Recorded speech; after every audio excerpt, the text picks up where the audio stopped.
প্রথমে আমার অনন্ত কোটি ব্রাহ্মণ ও সাধুগুরুর চরণে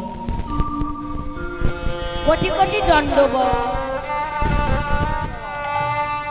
এবং এখানে যত ভক্তিমতী মায়েরা আছে এবং ভক্তিমতী বাবারা আছে তাদের চরণে আমার কোটি কোটি দণ্ডবত। জানি না আমি কত জন্মের ফলে আজ এই এতগুলো সাধুগুরুর চরণ আমি আশ্রয় হতে পেরেছি। যারা হরি কথা বলতে পারে না, যারা কৃষ্ণ কথা বলতে পারে না, কীট লতা পশু পক্ষী তাদের চরণে আমার কোটি কোটি দণ্ড। এই কলিযুগে পাপ তাপকে উদ্ধার করার জন্য গৌর হরি এসেছিলেন। গৌর হরি এসে বাড়ির দরজায় দরজায় মা হরি নাম দিয়েছিলেন। কিন্তু গৌর হরি যে এসেছিলেন, কিন্তু ওই গৌর হরিকে আনার মূলেটাকে অদ্বৈত গোসাই। অদ্বৈত গোসাই 12টি বছর 2টি করে তুলসী চন্দন মাখিয়ে দুফোঁটা নয়নের জল দিয়ে বলে, ভগবান তুমি কবে আসবে এই ধরার মাটিতে? তোমার কি দেখা পাবো না? এই কলিযুগের কি পাপী তাপীদের উদ্ধার হবে না ভগবান? প্রতিদিনই তুলসী পত্র ভাষায় ভাষাতে ভাষাতে যখন 12টি বছর হয়ে গেল আর একটা দিন বাকি আছে মাত্র, অদ্বৈত গোসাই দাঁড়িয়ে দাঁড়িয়ে কাঁদছে। অদ্বৈত গোসাই স্ত্রী মা সীতা দেবী এসে বলছে, একটি স্বামী এই সকালবেলা নদীর তীরে দাঁড়িয়ে এমন ভাবে তুমি নয়নের জল ফেলছো? বলছে, সীতা আমি তো 12টি বছর ভগবানকে ডাকলাম, ওই ভগবান তো এলো না। বলো না বলো না সীতা, আমি ভগবানকে কি করে ডাকলে পাবো? তাকে যদি ডাকার মতো ডাকতে যায় সে কি না এসে থাকতে পারে? বাবা তোমাকে ডাকার মতো ডাকতে হবে তবে তিনি আসবে। বলছে, তুমি যখন তুলসী পত্র ভাষাও তখন কি বলো? অদ্বৈত গোসাই বলছে, আমি তো কিছু বলি না সীতা। বলছে, ওই তো ভুল, যখন তুমি তুলসী পত্র ভাষাবে তখন বলবে ওম শ্রী গোবিন্দায় নমঃ, ওম শ্রী গোবিন্দায় নমঃ, ওম শ্রী গোবিন্দায় নমঃ। পরের দিন অদ্বৈত গোসাই তুলসী পত্রে চন্দন মাখিয়ে নয়নের জল দিয়ে নদীর জলে ভাসিয়ে দিচ্ছে আর বলছে, ওম শ্রী গোবিন্দায় নমঃ, ওম শ্রী গোবিন্দায় নমঃ, ওম শ্রী গোবিন্দায় নমঃ। তখন দেখছে যে ঢেউ যেদিকে যাচ্ছে সেদিকে আর যাচ্ছে না বাবা, ঢেউয়ের উল্টো দিকে ছুটে চলেছে। তখন অদ্বৈত গোসাই মনে মনে চিন্তা করছে, এবারে বুঝি আমার আসবে সেই গোরাচাঁদ, এবারে বুঝি উদ্ধার হবে কলিযুগের পাপী তাপীরা। এলো এলো আমার গোরাচাঁদ। যেদিকে তুলসী পত্র যাচ্ছে অদ্বৈত গোসাই সেই তীর ধরে ছুটে চলেছে। কেমন ভাবে? তুলসী যায় নিরে নিরে, অদ্বৈত যায় নিরে নিরে, তুলসী যায় নিরে নিরে, অদ্বৈত যায় ধীরে ধীরে, তুলসী যায় নিরে নিরে, অদ্বৈত যায় ধীরে ধীরে।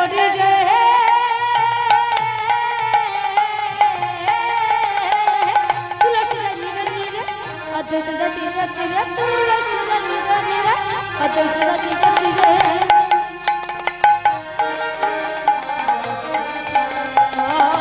কৃষ্ণ বলে চলিছে মুখে কৃষ্ণ বলে চলিছে চলছে চলছে তীর ধরে চলছে চলতে চলতে যেখানে মা আমার সচি মাতা স্নান করছে অদ্বৈত মশাই হঠাৎ থেকে বুঝতে পারলেন যে এই সচি মাতার গর্ভে আমার গোরা চাঁদ আসবে গোরা চাঁদ আসবে তাহলে এবারে সচি মাতা স্নান করছে আসছে যখন মাঝে তুলসী পত্র দুটি আসছিল একটি তুলসী পত্র কোথায় যেন উধাও হয়ে গেল ওই একটি তুলসী পত্র বাবা রাধা গোবিন্দের চরণে আশ্রয় নিল বলল তোমরা আর এখানে থেকো না তোমাদের ভক্ত যে কান্না করছে যাও তোমরা তাড়াতাড়ি ধরার বুকে যাও আর একটি তুলসী পত্র যেখানে মা আমার স্নান করছিল মা যখনই ডুব দিয়েছে মায়ের চারিদিকে ঘুরছে যখন ঘুরছে মা ডুব দিয়ে উঠে অঞ্জলি পূর্ণ করে জল নিয়ে বাবা সেই অঞ্জলির মধ্যে চলে এলো তুলসী পত্র আর অঞ্জলি সমেত সেই তুলসী পত্রের জল মা আমার বদনে দিয়ে দিল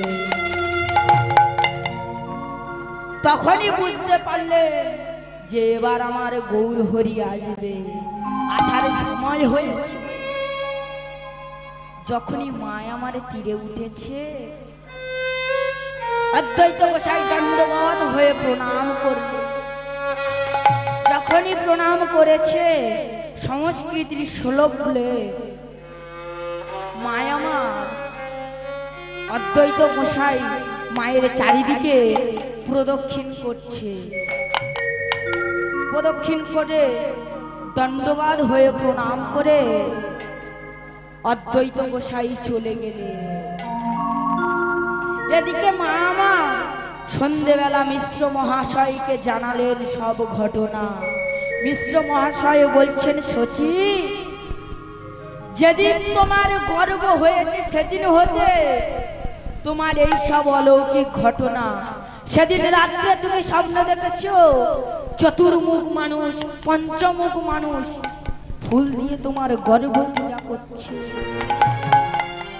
সে ফুল তুমি আমাকে দেখিয়েছো এ ফুল কোনো পৃথিবীর ফুল নয় এতে স্বর্গের নন্দন কাননের ফুল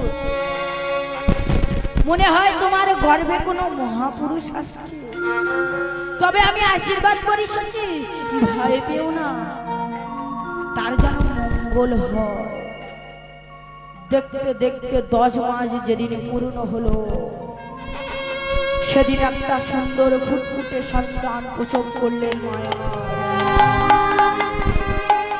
কি আনন্দ উলুধ্বনি হচ্ছে শঙ্খধ্বনি হচ্ছে পাড়া প্রতিবেশী সকলে আনন্দ করছে আর কি বলছে আনন্দ ধরে না আনন্দ ধরে না আনন্দ ধরে না আনন্দ ধরে না ওরা জন্ম হলো আনন্দ ধরে না আনন্দ ধরে না আনন্দ ধরে না সব বাজে ঘন্টা বাজে আনন্দ ধরে না সব বাজে ঘন্টা বাজে আনন্দ ধরে না এমন ভাবে সকলে মা আনন্দ করছে দেখতে দেখতে গৌর হরি আমার বড় হলে একদিন গৌর হরি কথা মতো শ্রীবাস অদ্বৈত গদাধর সকলে কীর্তন গাইতে বেরিয়েছে কাজী সাহেব তার সৈন্যদের হুকুম দিলেন যাও তোমরা গিয়ে ওই অদ্বৈত গোসাই ওই শ্রীবাসের খোল করতাল সব ভেঙে দাও কাজীর আদেশ মতো সকলে বাবা সেই খোল করতাল সব ভেঙে পুকুরের জলে ফেলে দিলে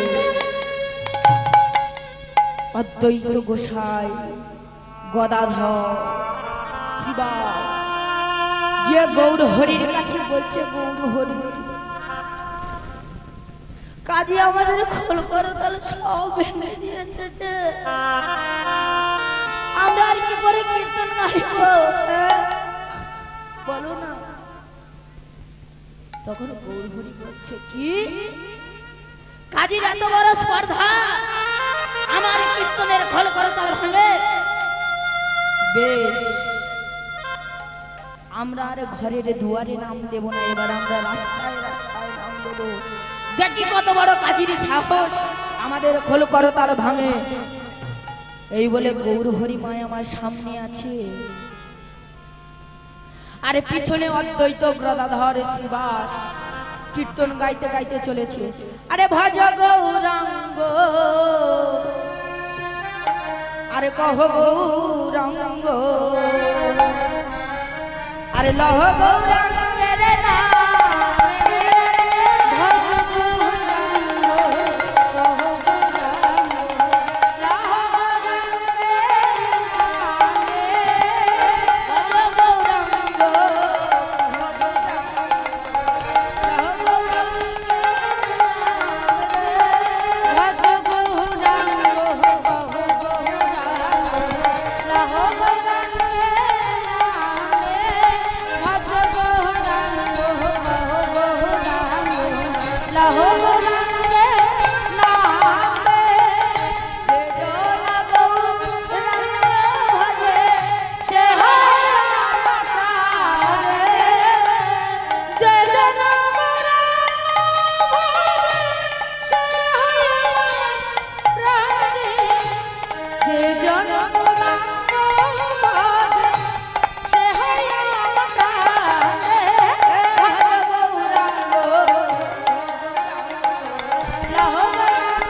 চলেছে শিবাস দাদার গদ্বৈত, আর গৌর হরি আমার চলেছে সামনে। কাজী সাহেব ফের আদেশ করলেন, যাও ওই নিমাই বেটার মাথা ফাটিয়ে দিবি। তখন বলছে বেশ আমি যাচ্ছি। সৈন্যরা চলেছে নিমাই বেটার মাথা ফাটাতে গিয়ে, যখনই লাঠি উঁচু করেছে অদ্বৈত মহাপ্রভু সকলে দাঁড়িয়ে আছে, গৌর হরি আমার দাঁড়িয়ে পড়বে।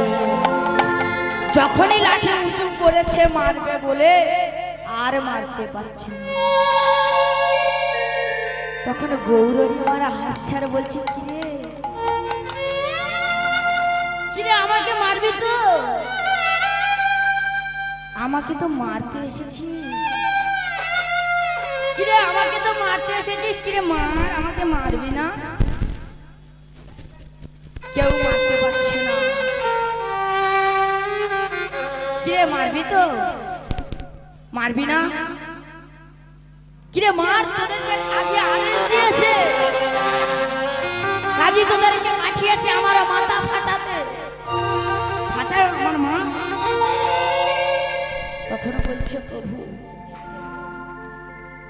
আমাদের তুমি দীক্ষা দাও, আমরা আর কাজীর হয়ে কাজ করব না, আমরা ভুল পথে এসেছি, তুমি আমাদের ঠিক পথে এনে দাও।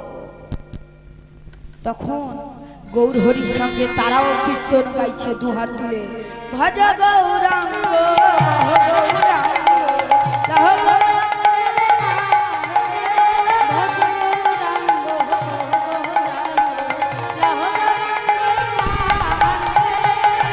এমন ভাবে কীর্তন গাইতে গাইতে চলেছে। কাজী দেখে মনে মনে চিন্তা করছে, ওরে বেটা তোদেরকে আমি মায়ের মারতে পাঠালাম আর তোরা মায়ের সঙ্গে কীর্তন গাইছিস। ভজ গৌরাঙ্গ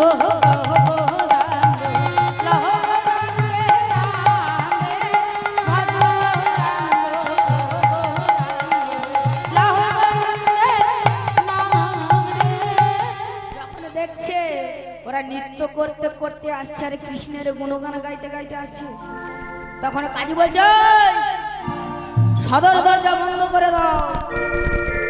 কাজী সাহেব নিজে গিয়ে সদর দরজা বন্ধ করে দিলে, দিয়ে গোবাক্ষের দরজা দিয়ে মা পালিয়ে যাচ্ছে কাজী সাহেব।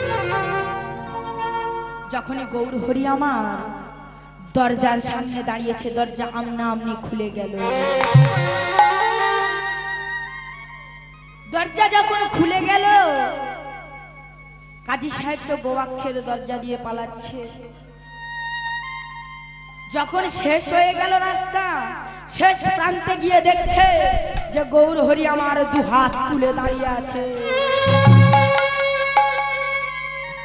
কাজী সাহেব চমকে উঠলেন, এ কি, তুমি কে? এই রাস্তাটা তো কেউ জানে না, এই রাস্তাটা একমাত্র আমি জানি। আরে কাজী, তুই আমাকে রাস্তা শেখাচ্ছিস? আরে আমি তো সারা বিশ্বের মানুষের পথ দেখাই, আরে তুই আমাকে পথ দেখাবি? তখন কাজী গৌর হরির চরণে পড়ে বলছে, গৌর হরি, আমার ভুল হয়ে গেছে, তোমাদের খোল করতাল ভেঙে দেওয়া। আমি আর কোনোদিনের জন্য এমন করব না গৌর হরি, তুমি আমার ওই পাপ পাপ থেকে মুক্তি দাও। কাজীকে বক্ষে জড়িয়ে ধরেছে গৌর হরি আমার, বলছে গৌর হরি, তুমি আমায় দীক্ষা দাও। যখন দীক্ষা দিল, দীক্ষা দিয়ে মা গৌর হরি নবদ্বীপে চলে গেলে। এই হচ্ছে হরিনামের মাহাত্ম্য। আমরা অনেকে বলি হরিনামে শুনলে বা বললে কি ফল হয়, কত শুনলাম কত বললাম, কোনো তো ফল হলো না বাবা। যদি ভক্তি আর বিশ্বাসের সঙ্গে শুনতাম, যদি ওই মধুর হরিনাম করেনেতে শ্রবণ করতাম, তাহলে এই সুফলটা আমাদের বোধা অবশ্যই ফলত। কিন্তু আমরা তো তা করি না বাবা। আমরা কি ভক্তি ভরে এই মধুর হরিনাম বলি বা কর্ণে শ্রবণ করি না?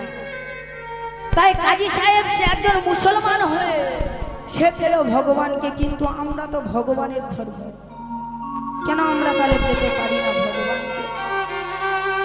ডাকার মতো ডাকতে হবে, তবে ভগবানকে পাওয়া যাবে। কিন্তু ডাকার মতো ডাকলে তুমি পাবে, আরেকজনের সঙ্গে তুমি যদি ভালোর সঙ্গে ভালো হও, তাহলে সে কিন্তু একদিন তোমাকে ভগবানকে পাইয়ে দেবে। সৎসঙ্গ আর অসৎসঙ্গ, সৎসঙ্গে পড়িলে স্বর্গে বাস, আর অসৎসঙ্গে পড়িলে নরকে বাস। যদি তুমি সৎসঙ্গের সঙ্গে মেশো, তাহলে তোমার স্বর্গে বাঁচাবে, ভগবানের সঙ্গে দেখা হবে। আরে তুমি যদি মা অসৎসঙ্গের সঙ্গে পড়ো, তুমি নরকে যাবে। যদি বলে কেন? একদিন এক গোবর পোকা গোবরের ওপরে বসে আছে, প্রত্যেক দিন দেখে ভ্রমর ভন ভন করতে করতে উড়ে যায়। একদিন ভ্রমর উড়ে উড়ে যাচ্ছে, গোবর পোকা চিন্তা করছে ভ্রমর ভাইয়া তো সকালে উঠে কোথায় যায়, একদিন ডাকবো। একদিন সকালবেলা যাচ্ছে, বলছে ও গোবর ভাই, এই তো আমি এখানে। বলছে কি হয়েছে, ডাকছো কেন? বলছে এত তাড়াতাড়ি কোথায় যাচ্ছ, এসো না। বলছে না ভাই, তাড়া আছে। বলছে তুমি এত সকালে উঠে কোথায় যাও? বলছে ও ভাই, আমি মধু সংগ্রহ করতে যাই। তখন বলছে মধুটা আবার কি জিনিস? হ্যাঁ বাবা, আচ্ছা রসগোল্লার দোকানে গিয়ে যদি বলি রসগোল্লা কত মিষ্টি, তাহলে কি বোঝা যাবে? বলুন বোঝা যাবে কি? রসগোল্লা খেতে হবে, তারপর বুঝতে হবে যে রসগোল্লা কত মিষ্টি। বলছে বন্ধু ওভাবে বলতে পারবো না, আগে তোমার মধু খেতে হবে, তারপর বুঝতে হবে কতটা স্বাদ। বলছি কি? বলছে ঠিক আছে, তাহলে আজ আমাকে নিয়ে চলো। বলছে না না ভাই, আজ নয়, আজ অনেক দেরি হয়ে গেছে, আমি আজ যাই, কাল তোমাকে নিয়ে যাব। বলছে শিওর তো, কাল আমাকে নিয়ে যাবে? বলে হ্যাঁ ভাই, কাল তোমাকে আমি নিয়ে যাব।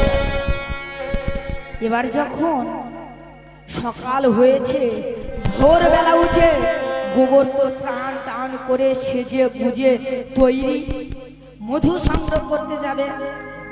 এদিকে ভ্রমর আসছে, ভন ভন করতে করতে ভ্রমর আসছে, বলছে কই গোবর পোকা ভাই, এই তো এসো যাই।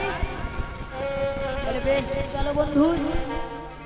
দুজনে ভন ভন করতে করতে একটি বড় সরোবরে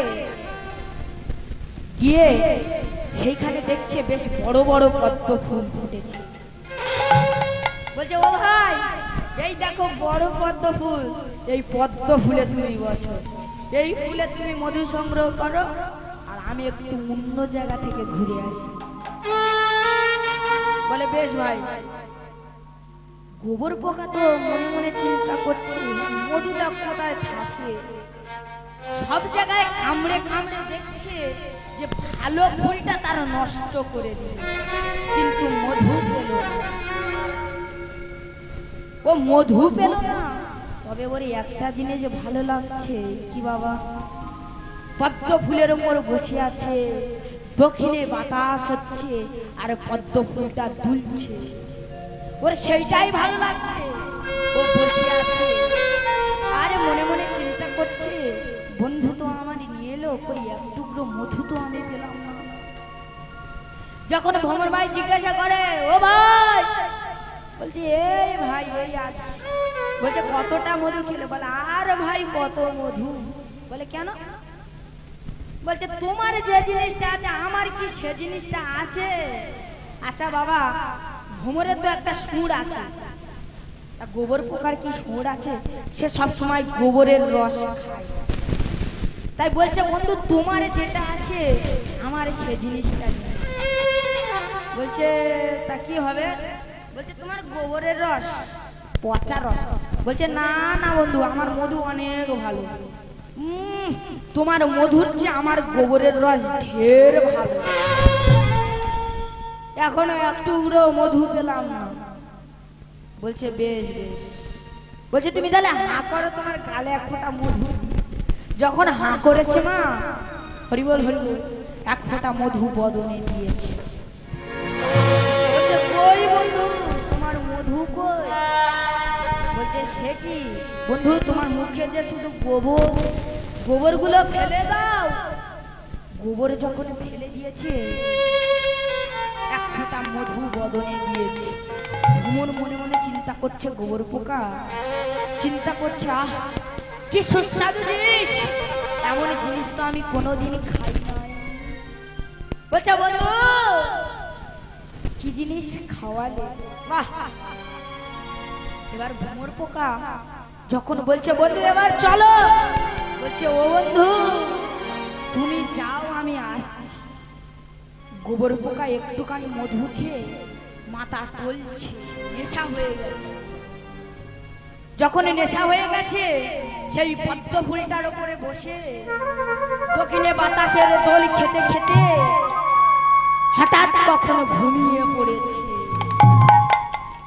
অতটা আর মনে নেই যে কখন ঘুমিয়ে পড়েছে নিজে। যখন ঘুমিয়ে পড়েছে তখন দুলছে পদ্ম ফুলটা, দুলছে। হঠাৎ ঘুম ভেঙে উঠতে পারছে না। তখন মনে মনে চিন্তা করছে এ কি, আমি কোথায় আটকে গেছি, আমি আর উঠতে পারছি না কেন? পরের দিন যখন সকাল হলো, সেই পদ্ম ফুলটা তুলে নিয়ে শিব ঠাকুরের মাথায় দেওয়া হলো। শিব ঠাকুরের মাথায় থেকে চরণে ফুলটা এলো, বাবার মাথায় মধু ঢালা হলো, ঘি ঢালা হলো, দুধ দিয়ে স্নান করানো হলো। এবারে যখন পদ্ম ফুলটা তুলে নিয়ে জাহান্নবীর জলে ভাসিয়ে দিচ্ছে, গোবর পোকা বেরিয়ে এসে বলছে, চিৎকার করছে বাঁচাও বাঁচাও, কে আছো বাঁচাও বন্ধু।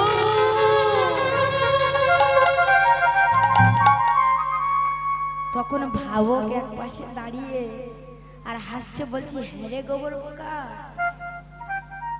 তোর সৌভাগ্যটা কি রে, এত কিছু পেলি আবার বাঁচতে চাস, বাবার মাথায় ছিলিস, চরণে এলি, বাবার চরণ ধোয়া, দুধ খেলি, ঘি খেলি, মধু খেলি, আবার বাঁচতে চাস?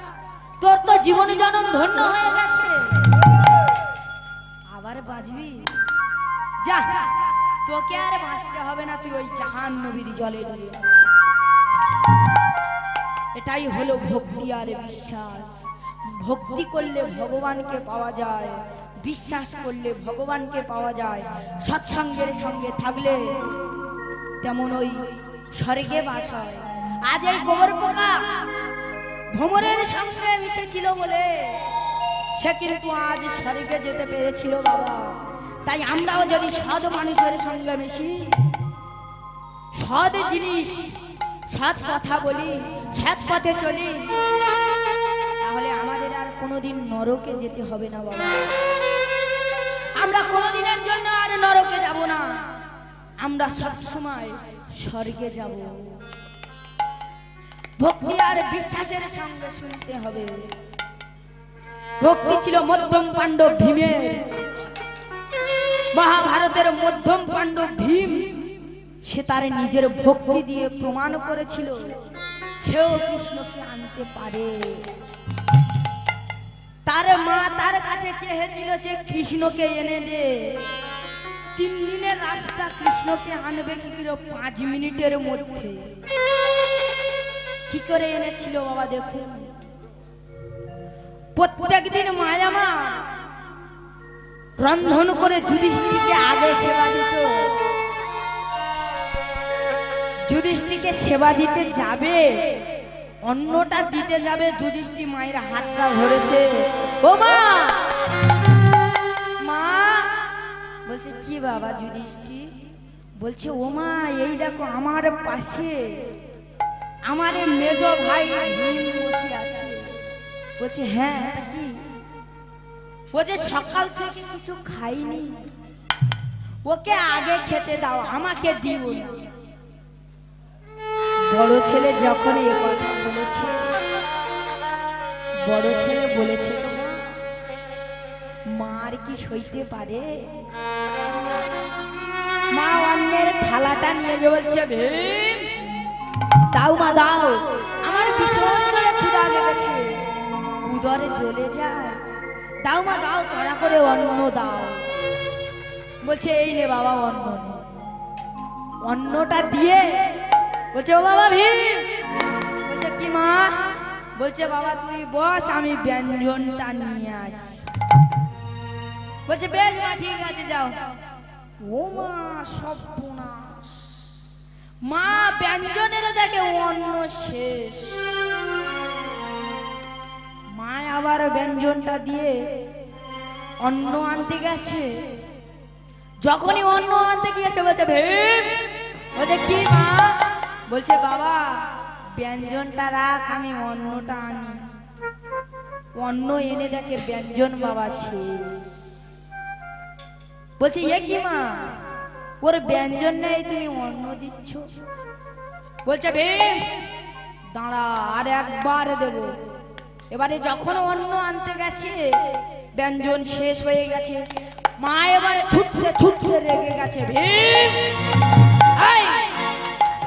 তুই এমন কুপুত্র আমার গর্ভে জন্ম নিয়েছিস, তুই তোর দুটো ছোট ছোট ভাইদের কথা ভাবলি না, তোর দাদার কথা ভাবলি না, তোর মায়ের কথা ভাবলি না? হ্যাঁ রে ভীম, তোকে কি কোনোদিন আমি তোকে খাইয়ে জন্ম দিইনি? তুই সবসময় এত খাই খাই করিস কেন? হস্তিনাপুরের সকলে বলে ভীম কোনো কর্মের নয়, ও শুধু খেতে জানে। তা তুই কি সেই প্রমাণটা করলি বাবা? ভীম তখন কাঁদছে আর বলছে মা তুমি আমার মা হয়ে আজ খাওয়ার কোটা দিলে। বেশ মা, আজ তুমি আমার মা হয়ে যে খাওয়ার কোটা দিয়েছ, বলো মা বলো, আমি তোমার ছেলে ভীম, সে তোমার কি চাই বলো মা, তোমার যা লাগবে আমি সব এনে দেবো মা। বলো না মা, তোমার কি লাগবে বলো মা, আমি 3 সত্য করছি তুমি যা চাইবে আমি দেব দেব দেব। তখন মাও মনে মনে হাসছে আর বলছে, কিরে ভীম, তোর বড় গর্ব না রে? একটুখানি খাওয়ার খোঁটা দিয়েছি বলে গর্ব করে বলছিস মা তোমার কি চাইবে? হ্যাঁ রে ভীম, তা তোর কাছে একটা জিনিস চাইবো বাবা, পারবি দিতে? কি চাইবে মা? বল বাবা, পারবি কি তুই? হ্যাঁ মা, বললাম তো, আমি 3 সত্য করলাম।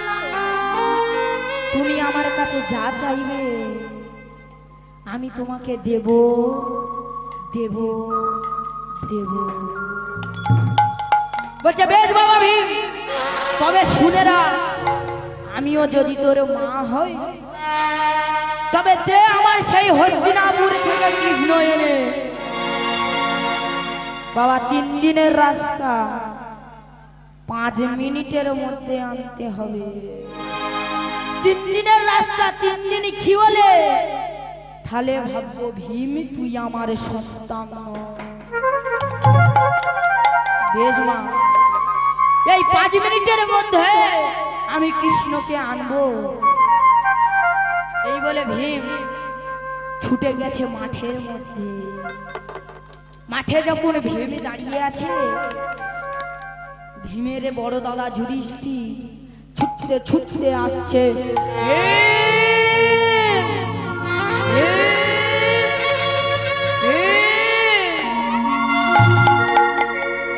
দাদা,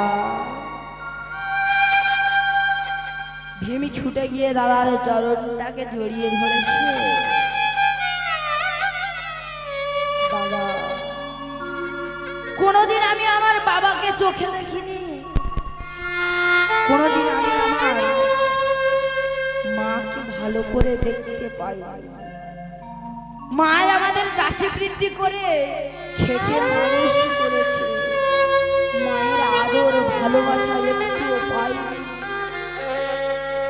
তবে আজ শুনে রাখো দাদা, এই মাটি, এই পৃথিবী, এই পশু পক্ষী, লতা পাতা, গাছ, সূর্য, চাঁদ, বাতাস, এদের সকলকে সাক্ষী রেখে আমি প্রতিজ্ঞা করলাম, আজ আমার মা আমাকে যে জিনিসটা চেয়েছে আমি এনে দেবো, আমি প্রমাণ করে দেবো আমিও কি পারি। যুধিষ্ঠির বলছে, কি করবি তুই ভাই? বলছে, দাঁড়াও দাদা। ভেমে ছুটে গেছে ঘরের ভিতরে। ঘরের ভিতরে গিয়ে 80 মণ ওজনের গদাটা নিয়ে কাঁদতে কাঁদতে বাইরে এসে বলছে, হে কৃষ্ণ, তোমায় কি আমি দেখা পাবো না? বলো না কৃষ্ণ, শুনেছি তোমাকে নাকি ডাকলে, ডাকার মতো ডাকলে তোমাকে পাওয়া যায়। বলো না দয়া, বলো না, তোমাকে কি আমি পাবো না? ভীমি সেই 80 মণ ওজনের গদাটা একবার হাতে নিয়ে 3 বার মাথার উপরে ঘুরিয়ে শূন্যের উপরে ছুড়ে দিলে গদা ঘুরতে ঘুরতে মাটির থেকে উপরে উঠে গেলে গদা ঘুরতে ঘুরতে মাটির দিকে পড়বে। সেই গদা যেই সোজা পড়বে, ভীমি সেই সোজা নিজের মাথাটা পেতে দিয়ে বলে উঠলেন, কৃষ্ণ কৃষ্ণ।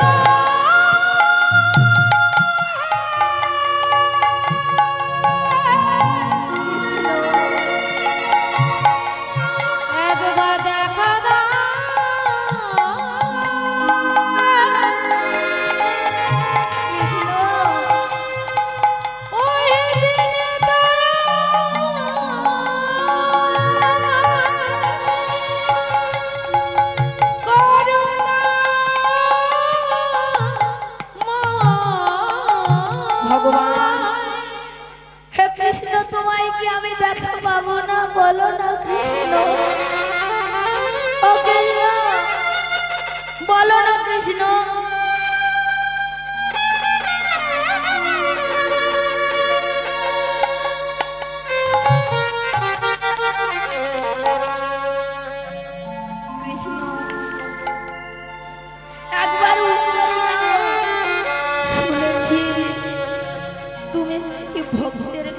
সহ্য করতে পারো না।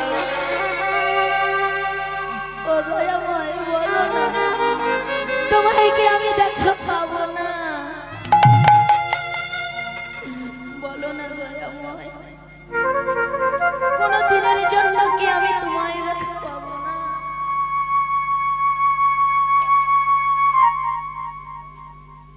পাবো না। ও দয়াময়,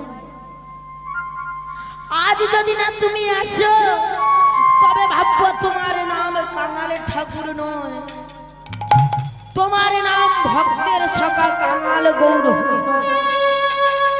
তুমি ভক্তের ডাক কর্ণে শুনতে পাও না, তুমি ভক্তের কান্না দেখতে পাও না চোখে, তুমি অন্ধ। আজ যদি না আসো তুমি তবে আমার কাছে এটাই প্রমাণ।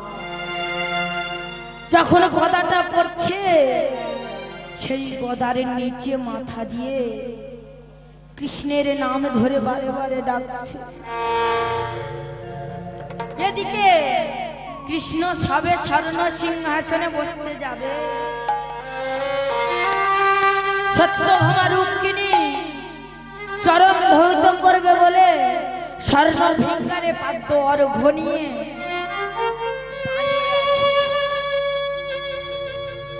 বসতে যাবে, আবার উঠে দাঁড়িয়েছে।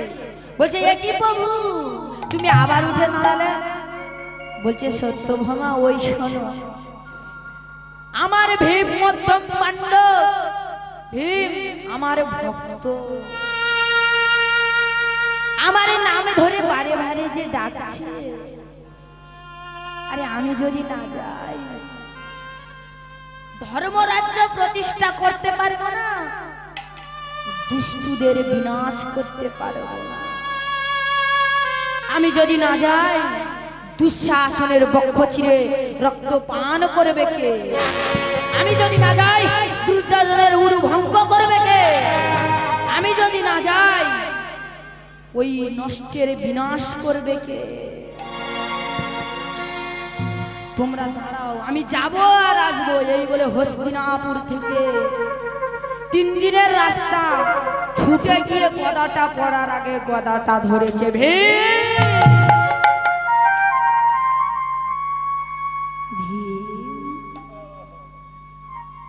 ভীমকে বক্ষ মাজারে তুলে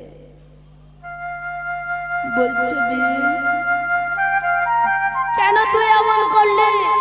এই ভীম, ভীমকে বক্ষ মাজারে জড়িয়ে ধরেছে। ভীমে কাঁদতে কাঁদতে উঠে বলছে, হরে কৃষ্ণ। হ্যাঁ আমি কৃষ্ণ, আরে জানতাম তুই আসবি, কারণ আমি জানি আমাদের পাশে যে না থাকুক, আমাদের 4 ভাইয়ের কাছে 5 ভাইয়ের কাছে সব সময় কৃষ্ণ তুই আমাদের পাশে আছিস।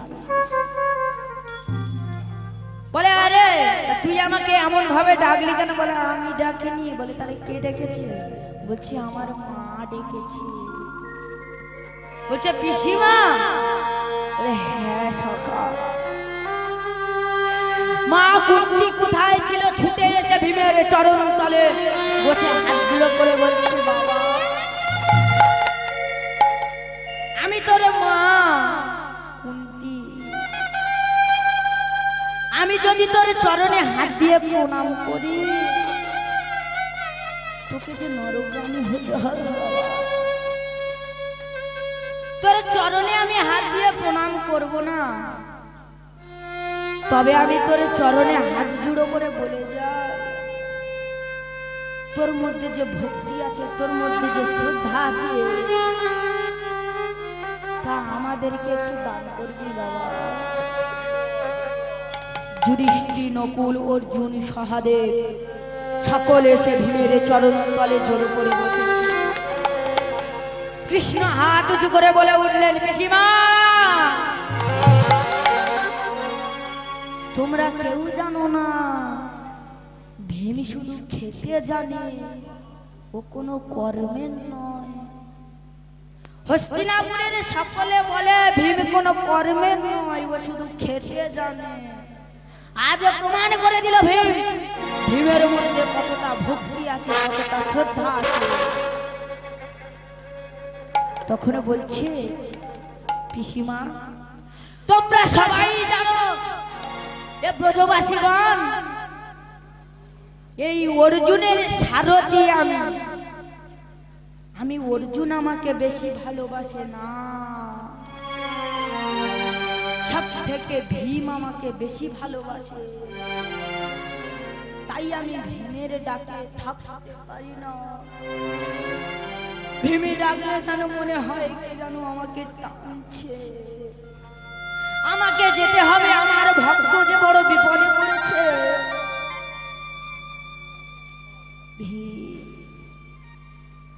তোর মধ্যে এতটা ভক্তি কোনোদিনই দেখিনি, কোন মানুষ আমাকে এত ভালো করে ডাকেনি। হ্যাঁ রে, তুই আমাকে এত ভালোবাসিস, বল না এ ভীম। শোনো পিসিমা, এবারে সকলকে সব দায়িত্ব বুঝিয়ে বরে দান করে এবার বলছে, শোনো পিসিমা আমি চলে যাচ্ছি, তোমার কি বর চাই তাই বলো। বলছে, বাবা আমার কিছু বর লাগবে না, তবে তোর কাছে একটা কথা বলি বাবা, আমার 5টা ছেলেকে কোনোদিনই দুঃখ সুখ সুখ দিবি না, কোনোদিন টাকা পয়সা সুখ কোনোদিন দিবি না। কেন পিসিমা? যদি তুই টাকা পয়সা সুখ দিস, আমার 5টা ছেলে যে তোকে যে আরে কোনোদিন ভালোবাসবে না বাবা, তোকে যে এরা সবাই ভুলে যাবে, তোকে কোনোদিন আর তোর সঙ্গে কথা বলবে না, তোকে ভুলে যাবে এরা। তাই তোর করজোড়ে বলে যাই বাবা, যদি দিতে হয় একমাত্র দুঃখ দিবি। বেশ পিসিমা, তাই হবে, আমি তোমার 5টা ছেলেকে সারা জন্মে দুঃখ দিয়ে যাব। এই কথা বলে কৃষ্ণ চলে যাচ্ছে, স্বর্গে গিয়ে বলছে, নারদ বলছে, কি প্রভু? বলছে, আমি পরীক্ষা করব। বলছে, কি বলে? আমি মর্তের মানুষদের পরীক্ষা করব। বেশ তো প্রভু, তা চলো যাই মর্তের মাটিতে। বলছে, এই বেশে গেলে হবে না। বলে, তাহলে কি বেশে যাবে? ব্রাহ্মণ বেশে। ব্রাহ্মণ দুজনে ব্রাহ্মণ বেশ ধারণ করে কাঁধে ভিক্ষার ঝুলি নিয়ে নারদ মুনি বীণা যন্ত্র নিয়ে কৃষ্ণ গান গাইতে গাইতে চলেছে, মর্তের মাটিতে পরীক্ষা করবে। দ্বিজ রূপ ধরিয়া হরি বল, চলো প্রভু যাই। প্রভু মিলিয়া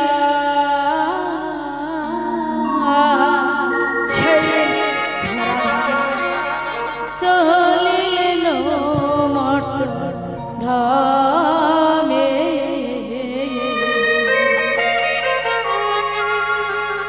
চলিলেন মর্ত ধামে।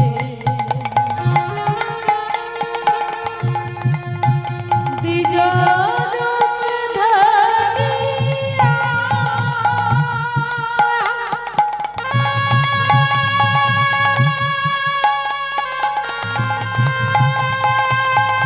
প্রভু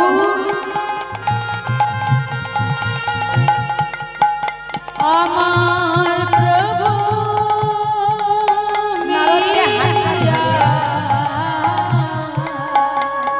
ভগবান আমার নারদকে হাত ধরে বলছে, চলো নারদ।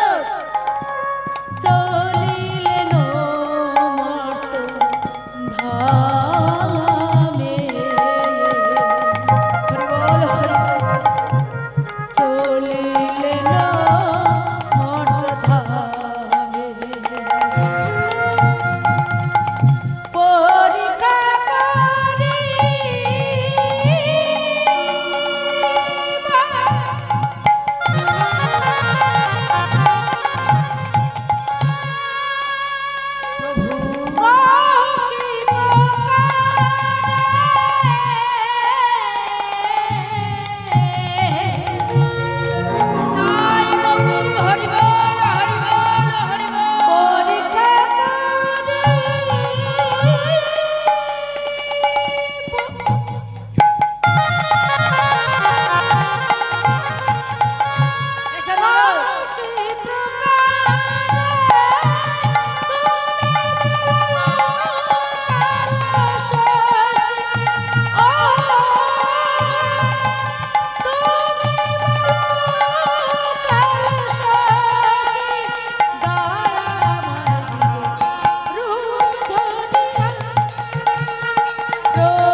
গিয়ে বলছে প্রভু ওই যে দেখো ওই জমিদারের বাড়িটা দেখা যাচ্ছে না, ওই জমিদারের বাড়ি, আগে জমিদারকে পরীক্ষা করব। দেখছে দুটো দাঁড়িয়ে আছে। বলছে ও দাঁড়ি। তখন দাঁড়ি বলছে কি, বলছে আমাদের দুটো ভিক্ষা দাও না, আমরা 7 দিন কিছু খাইনি, দেবে ভিক্ষা দেবে। জমিদার বাবুকে গিয়ে জিজ্ঞাসা করছে ও জমিদার বাবু, দাঁড়ে দুজন ভিখারি এসেছে, ভিক্ষা দেব? বলছে না না, বলে দাও এখানে ভিক্ষা টিক্ষা হয় না। প্রহরীরা গিয়ে বলছে না না, এখানে কোনো ভিক্ষা টিক্ষা হয় না, এক গ্লাস জল দেবে বাবা। জমিদার বাবু জল চাইছে এক গ্লাস, বলে দাও জলও হয় না। জমিদার বাবু বললেন জলও হয় না, তাহলে এবারে চলে যাচ্ছে ওরা। বলছে নারদমণি তখন বলছে প্রভু, বলছে কি নারদ? বলছে একে কি আশীর্বাদ দেবে? বলে কেন নারদ, এর যা আছে তার 4 গুণ। বলে সে কি প্রভু? বলে তুমি এখন বুঝবে না নারদ, আরো কটা ঘর পরীক্ষা করার পরে তুমি বুঝবে। বলে বেশ চলো, ওই যে দূরে একটা পর্ণকুটির দেখা যাচ্ছে, ওইখানেই চলো। দেখছে আগে বুড়িমা গোপাল মন্দিরে প্রবেশ করে গোপালের সেবা দিচ্ছে। যখন গোপালের সেবা দিচ্ছে তখন বলছে বুড়ি বাড়িতে কেউ আছো? কেউ আছেন বাড়িতে? কেউ আছে? বলছে হ্যাঁ, কে এসেছো? দাওয়ায় তাল পাতার চেটাই আছে, চেটাইতে বসো। আচ্ছা বলুন তো মা, ভগবান তো সোনার সিংহাসনে বসে, আজ সেই ভগবান তাল পাতার চেটাইয়ে বসছে। যখন ভগবান আর নারদমণি তাল পাতার চেটাইয়ে বসেছে, তখন বুড়িমা যখন এসেছে বলছে মা আমাদের দুটো সেবা দেবে? বলছে হ্যাঁ বাবা বসো, ভগবানের সেবা দিয়েছি, ভগবানের প্রসাদ তোমাদের সেবা দেব। নিতাই গৌর প্রেমানন্দে হরি হরি। দুজনে বসে আছে, বুড়িমা সেই ভগবানের প্রসাদ ভিক্ষুক দুজনকে, নারদমণি আর কৃষ্ণকে সেবা দিল। বলছে বুড়িমা তুমি খাবে না? বলছে বাবা অতিথি সেবা যে জীবের পরম ধর্ম, অতিথি সেবা দিলে কত পূর্ণ হয়, কত জ্ঞান হয়, কত সুফল হয়, তোমরাই সেবা করো বাবা।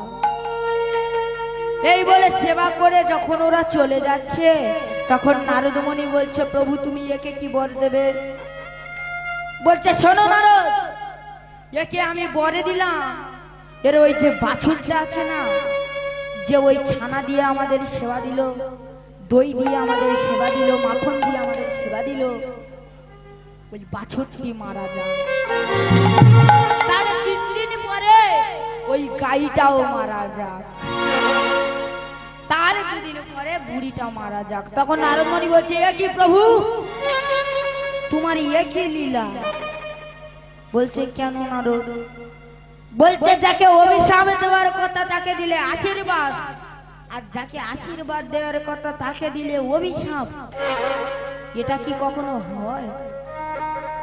বলছে আচ্ছা নারদ তুমি কি বুঝতে পারলে না? বলে না তো প্রভু। আরে জমিদারকে আমি যা 4 গুণ দিয়েছি, ওর ওই যে জিনিস আছে ও কোনোদিন কারোর দান করবে না, ওর যা জিনিস আছে ও চাপা পড়ে মুখে জল দেওয়ার মতো কাউকে কাছে পাবে না। আর বুড়ি যখন মরে যাবে আমি বুড়ির জন্য পুষ্পক রথ পাঠিয়ে দেব, স্বর্গের দরজা খুলে দেব, বুড়ি স্বর্গে চলে যাবে।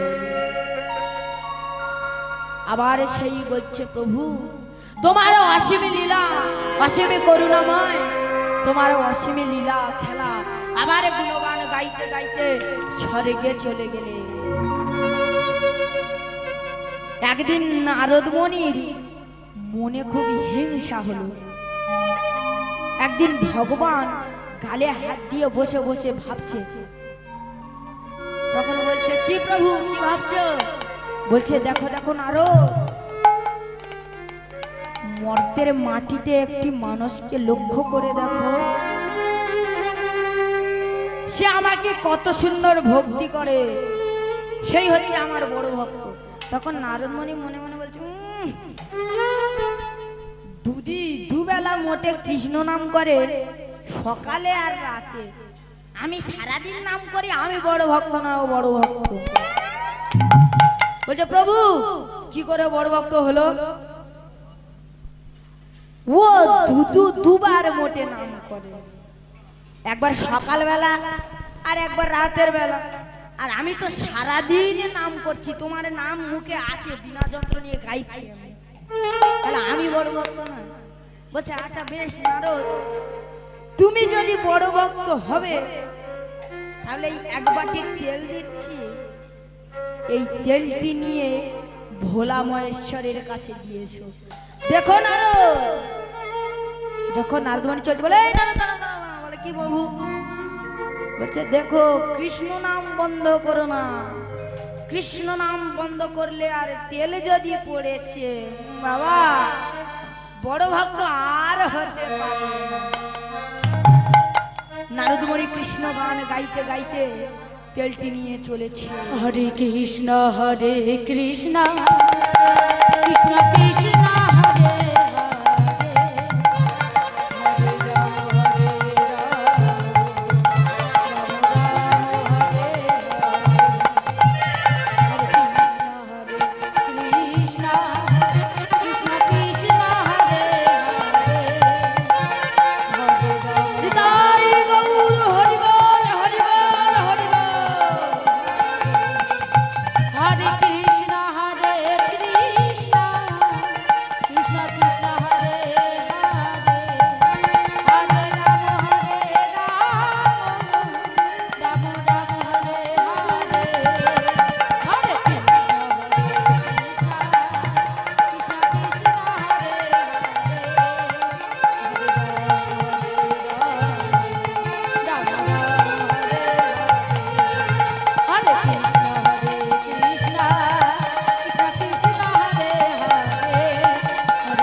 নারদের তেলের বাটির দিকে লক্ষ্য পড়েছে।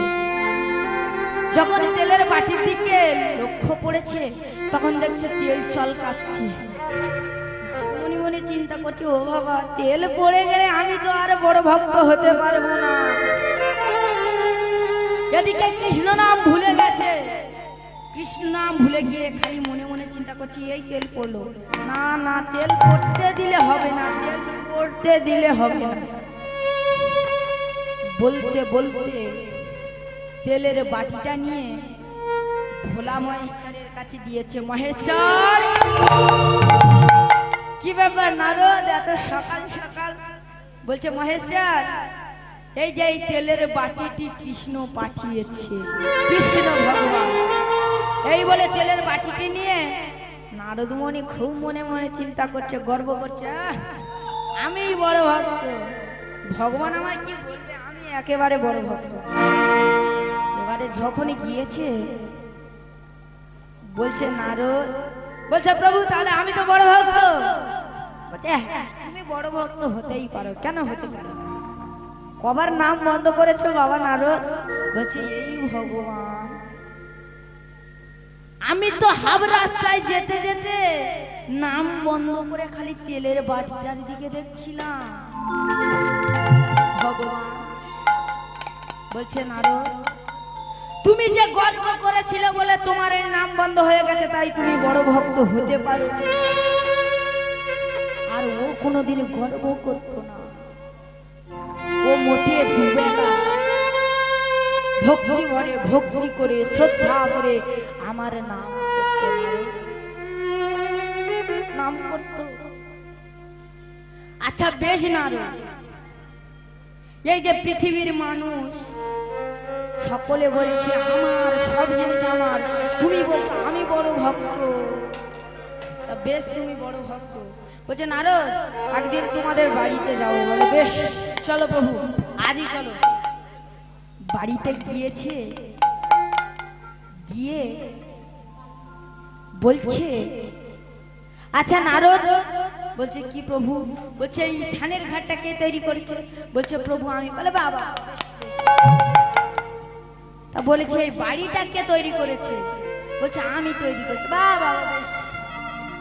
তাই একদিন নারদমণি খেজুর গাছ কাটছিল, খেজুর গাছ কাটতে কাটতে তার নারদমণির ছেলে নিচে দাঁড়িয়েছিল। হঠাৎ এখন হাত থেকে ডাঁটা পড়ে ছেলেটা দুটুকরো হয়ে গেল। হঠাৎ নারদমণির দিকে নিচের দিকে চমকে, দেখি আমার ছেলে দুটুকরো হয়ে গেছে। ছুটে গিয়ে কৃষ্ণদেবের চরণে পড়ে বলছে প্রভু আমার ছেলেকে বাঁচিয়ে দাও। তখন ভগবান আমার বলছে নারদ তাহলে এটা কে করেছে? তখন নারদমণি বলছে প্রভু আমার যে ভুল হয়ে গেছে, সব জিনিসটা আমার আমার আমি তৈরি করেছি, আমি করেছি, বলাটাই আমার উচিত হয়নি, আরে কোনোদিন আমি বলবো না। যেমন এই ডাকাত হরিদাস, সেও ডাকাতি করতে করতে একদিন সব লোকের পাল্লায় পড়ে সেও একদিন বৃন্দাবনে গিয়ে ডাকাতি করতে গিয়ে বৃন্দাবনের কৃষ্ণকে চুরি করে এনেছিল।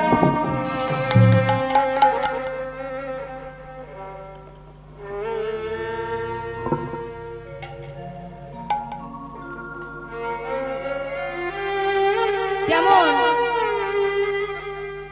হরিদাস যখন মাতৃগর্ভে ছিল, মা জাহ্নবী আমার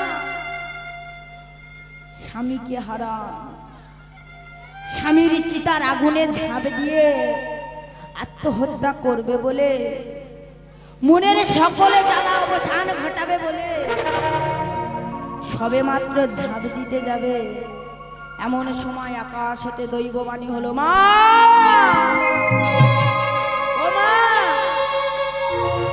কেন গো মা তুমি এমন করে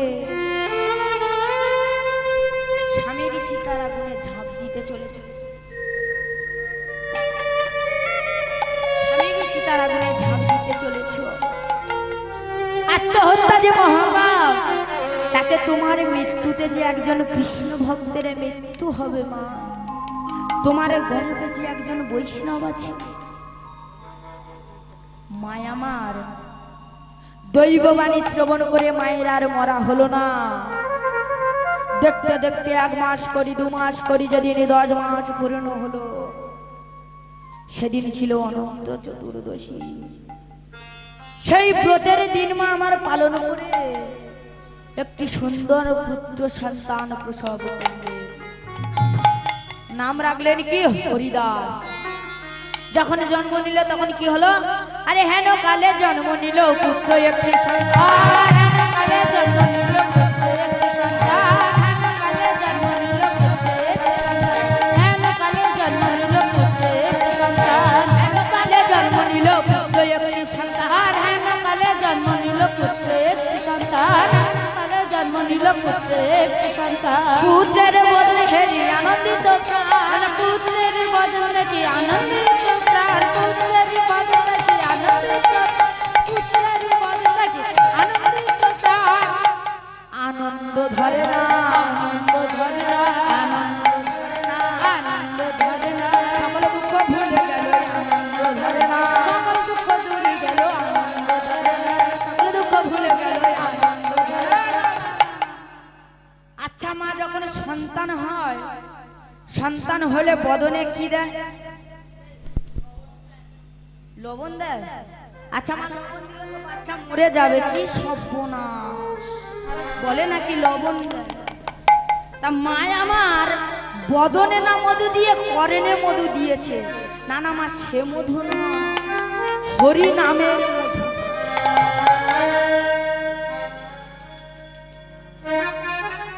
কেমন হরি নামের মধু?